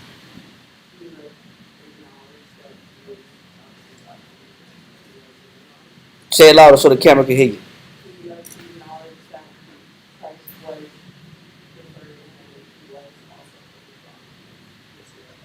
Exactly. Read on. But to be more clear, read on. And said with tears, Lord, I believe. He said, I believe. Read. Help thou my unbelief. He acknowledged that he didn't have enough in him. You know how you know he believed? He wanted help and he stopped blaming everybody else. He put the blame on who? Himself. Put the blame on himself. He took accountability. You know how many people want help but take no accountability? They never acknowledge what they don't do and why their situation is not changed. Why they're not healed from whatever damage, illness, sickness that they've had since childhood. You know how people, I got you. You know how many people won't sit back and start looking in the mirror and say, what parts am I short? Where have I come up short in my recovery? It's easy to point the finger at the people around you that you expect to be able to fix you. But it's all hands on deck. It's an all parties involved situation when it comes to healing. We just read in Ecclesiastes. It ain't only the doctor's fault. It's not only the clinic's fault. It's not only the physician's fault. You got to take some responsibility on the role you play to why you still have dysfunction. And the minute you stop blaming people and pointing the finger like who's not doing what, take a look and see what you're short in. Do some inventory. Maybe my faith, you know what this man understood? My faith ain't as strong as what you're saying. That's why he realized, he cried and said what? And said with tears, Lord, I believe. Help thou my unbelief. He said, you know what? Make up the difference for what I don't have. Obviously saying, I don't have it. I don't got it all. I don't got all the answers. I don't got all the remedies. And I don't got all the faith that's necessary to do it. Say it again. I was going to say, in a sense, meet me halfway. Meet me halfway, in a sense. Okay. Make up the difference. Make up the shortage. He's obviously not putting it on other people. He's saying, okay, I realize I don't have enough in me to fix this situation. Somewhere I'm lacking. Help me with the lack. Yeah. That's how you know he believed. Because first of all, he stopped blaming everybody else. And he's open-minded now to see himself. You have to be the core of the matter. Israel dances around the core of the matter. Yeah. It's everybody else. It's something else. It's a situation. It's the boogeyman. It's this person. It's that person. It's the impossible situation. Never, how can I increase my fruits? How can I increase my efforts? How can I increase my functionality? Yep. What about me do I have to adjust to change the outward condition? That statement is never made. It's rarely made. Yes, sir. The evidence of having faith is basically from this chapter is the absence of not belief. That's one of them. That's one of them. That's how you know you have faith. That's because you're not blaming other people for their mistakes. Or what they're not doing. For what you had in the situation. Right. But a lot of times, a lot of pain that we suffer, even into adulthood, it really wasn't our fault. But as far as the recovery goes, we play a major role in the recovery of it. In the healing of the situation, we play a major role, a bigger role than what we think in fixing our problems. It's a shared responsibility for us to repair ourselves. But I at least have to acknowledge what I'm missing. And that's the point we're just bringing out here. I got to at least acknowledge what I'm short on. And be honest when the situation has me licked. When I can't figure this out. And I've been stuck a certain way for a long time, and it hasn't changed, and it ain't going nowhere. This situation got me licked. It got the best of me. And I keep coming up short when it comes to fixing it. So, what we don't realize is, there's a cheat code to pain and suffering. Does anybody know what it is?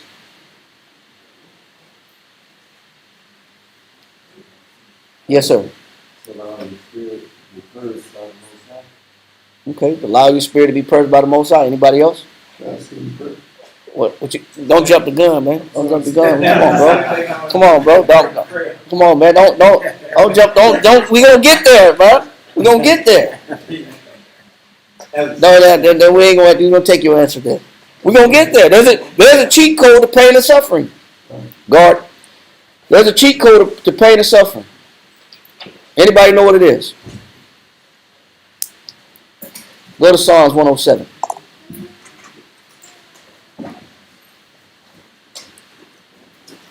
Con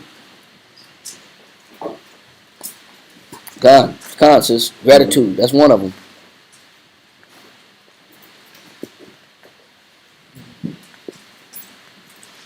Psalms chapter 107. Psalms 107. Give me yep. Psalms 107 and 1. Yep. Oh, give thanks unto the Most High. The sister online said gratitude. I asked the question, what is the cheat code to pain and suffering? And she said gratitude. And we reading, give what? Give thanks unto the Most High. In order to give thanks to the Lord, you got to see the good. You got to see the good in the Most High. You got to see the good in the Most High is number one. Read. For he is good. It says, "What? For he is what? Good." What is the cheat code to pain and suffering? Say it again. A positive outlook. In who? In the Most High. Being thankful and acknowledging that the Most High exists and He's good. I got to see the good in the Lord. And then once you see the good in the Lord, yeah, that's good too. That's good too. Counsel, acknowledgement, acceptance. That's great. But what you got to be thankful that the Most High is still there, and acknowledge Him and give Him His due, give Him His praise that He's good. Read on. Verse 2. Verse 1. For His mercy endureth forever. And why is the Most High good? Because the Most High, His mercy endureth forever. Meaning the Most High, it can always show me kindness, favor, even in the worst situation. He's always available to me. Now jump down to verse 6. No, verse 4. I'm sorry, verse 4. Verse 4. Psalms 107 and 4. They wandered in the wilderness in a solitary way. So he said they wandered in the wilderness in a solitary way. Remember that wandering in the wilderness in a solitary way just means that I'm living life and I don't have any answers or solutions for my problems. There's a lot of people that are living life wandering in a solitary way. It's on. The solutions are on you, and you don't have the answers. That's the scariest part of the coin. Yeah, you're trying to figure out and navigate your life. Listen, bro. and you're doing it by yourself. Yeah, I know I don't have the When he says wandering in a solitary way, I'm doing this by myself. I'm trying to make my own decisions. I'm trying to self-medicate. I'm trying to solve my own problems. I'm trying to numb myself from my pain. All I got is me, myself, that. Right. That's not working. And it's not working. That's the key. Part. It's not working. Many people are wandering in the wilderness in a solitary way, meaning they go through their pain and suffering by themselves, and they just said, I'll just cope with what my issues are. I'll just find better coping mechanisms. Or they say some strong statements like, I am proud. I'm gonna die this way. Yeah. You remember that one, bro. Or they say they just say I just lost my faith in God. That's a strong statement too. I lost my faith in God along the way. I don't really believe in the Bible anymore. I don't believe in God anymore. But there's a cheat code to pain and suffering that they never understood. Read on. Middle of 4. They found no city to dwell in. It says finding no city to dwell in, meaning you live in life, but it's never comfortable. You never get real rest. You never get real peace. You never do anything. When you don't have a city to dwell in, you're a vagabond and a stranger. You get mistreated everywhere you go. People devalue you everywhere you go. Read on. 5. Hungry and thirsty. It said, and when I'm out and about living life, my soul is hungry and thirsty. I'm absent of something. I don't have the necessities to function. I don't got the necessary ingredients for me to sustain myself. Read on.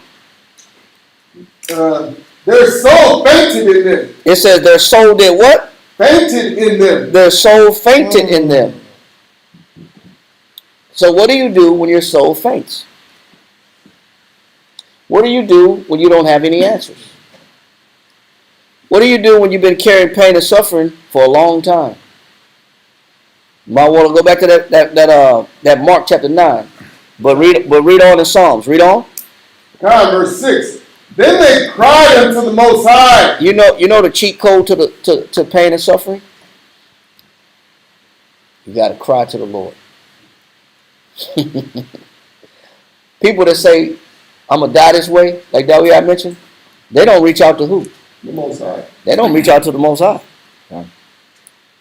You know, when I cry to the Lord, I'm begging and pleading for the Lord to intercede in my life, in my situation. I'm pleading for the Lord's presence in my situation. People will suffer in silence. Yeah. They won't counsel. They won't reach out. They'll just keep tolerating their condition, coping with their condition, not realizing that they're not getting any better. But the cheat code for pain and suffering is to cry to the Lord. Read on. God, verse 6. Then they cried unto the Lord in their trouble, and he delivered them out of their distresses. When you cry to the Lord, you're now open-minded to receive the Most High's help. You know what's so crazy? Did not these same children, first, before they cried to the Lord, did they not first blame Moses for being in the wilderness? You brought us out here to die. You should have left us in Egypt. Because what's the first thing that people want to do when they're in trouble? They want to blame somebody else. But I got to stop blaming other people and cry to the Most High to make up the deficiencies that I don't have in me to get myself fixed, to repair my spirit. But that's what this man did. Read that again, my water, in Mark chapter 9 and read verse 24. Mark chapter 9 and verse 24 reads, and straightway the father of the child cried out. So we read, he got the cheat code. Okay, maybe it is me. But now I'm open for help now. I need some help now. I don't have enough in me to solve this problem. I've been living like this for a long time and it hasn't changed and it's not gone away. I'm still suffering spiritually somewhere. I'm still deficient somewhere. I'm still not happy. I'm still not at peace. My son's still sick. Read on. And straightway the father of the child cried out and said with tears, Lord, I believe. He said what? Lord, I believe. Read. Help thou mine unbelief. He said, help thou my what? Unbelief. Help me to fill in the gaps that I have where I'm short on belief. Obviously, somewhere I don't have enough faith for my situation. And if you don't have enough faith to change your sickness, your illness, your problems, you gotta first stop blaming people and seek the Most High's assistance. Cry out to the Most High, which means being honest about the fact that you don't have enough in you. You don't have enough strength. You don't have enough power, and that you need the Most High's help. And the Most High will do what? Read. Verse 25. When Yahushua saw that the people came running together, he rebuked the foul spirit, saying unto him, Go ahead. Thou dumb and deaf spirit. He said what? Thou dumb and deaf spirit. He said, thou dumb and deaf spirit. Read on. I charge thee. He said, I charge thee. I command thee. Read on. Come out of him. He said, get out of this man. Come out of this man. Read on. And enter no more into him. And don't come back in this man's life. Read on. Verse 26. And the spirit cried and rent him sore and came out of him. And he was as one dead. It's exhausting, but it's a blessing to have negative spirits removed out of a person. And when you overcome your long-standing, deep-seated pain or injury or issues that have been plaguing you for a very long time, the road to recovery is painful, but it's wonderful. The outcome is wonderful. And it's just like going to the clinic. It's painful, whether it's occupational therapy or physical therapy, or retraining yourself. It's painful. Being retrained is painful, but it's wonderful. Read on. Come. And it says, and rent him sore, and came out of him, and he was as one dead, insomuch that many said, he is dead. Go ahead. But Yahushua took him by the hand and lifted him up, and he arose. And when he was come into the house, and when Christ came back in the house, read on. His disciples asked him privately. He says his disciples asked him what? Privately. He said his disciples asked him on the side.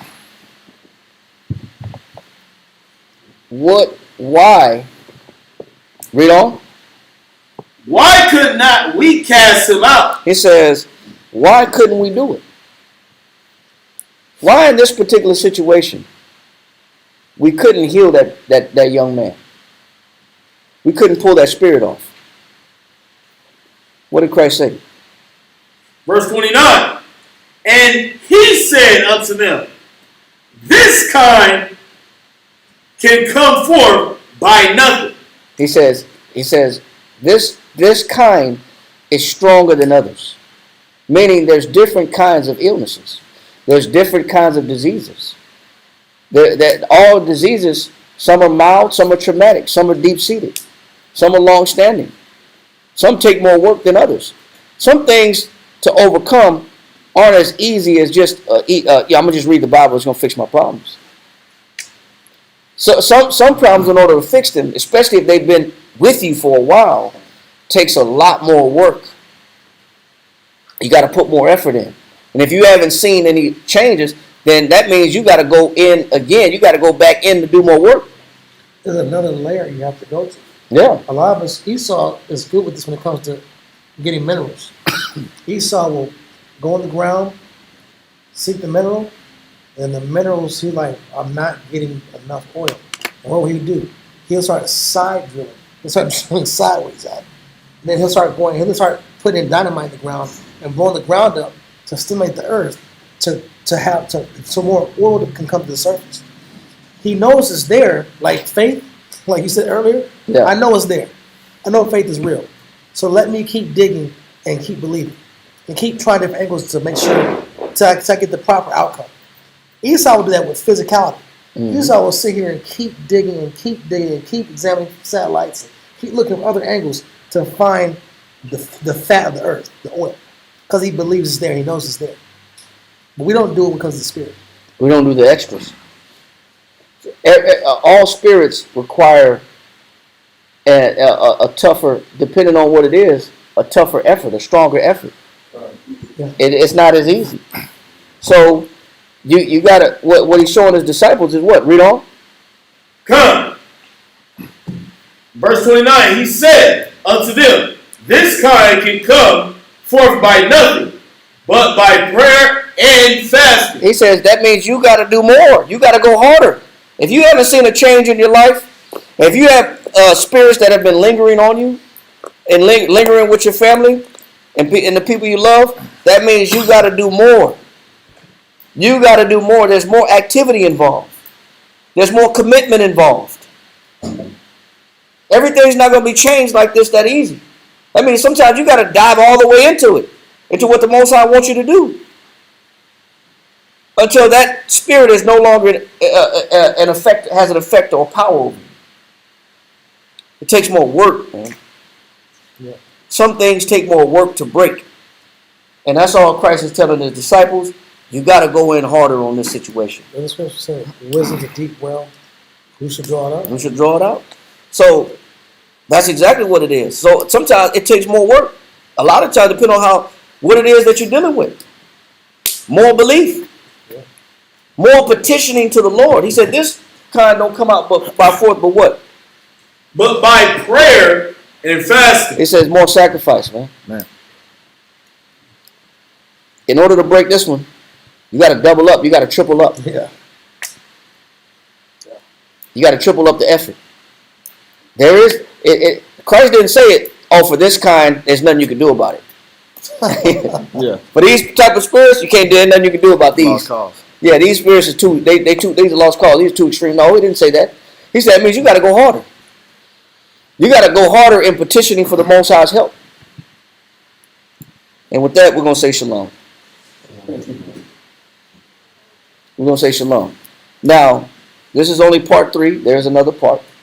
This part right here is just explaining, don't let your fear interfere with the Most High's purpose for you. What we showed here in this particular part is how fear affects our faith.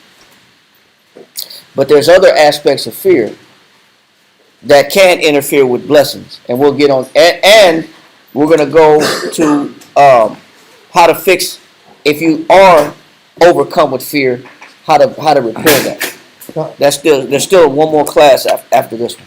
All right. So with that, we're going to say shalom. The water for everybody online for joining in with us. Any questions? Please keep reaching out. We'll hopefully get to everybody's question. Hopefully that answered everybody's question as well. Real quick, All right. Ahmad. All right. Shalom, y'all. Ahmad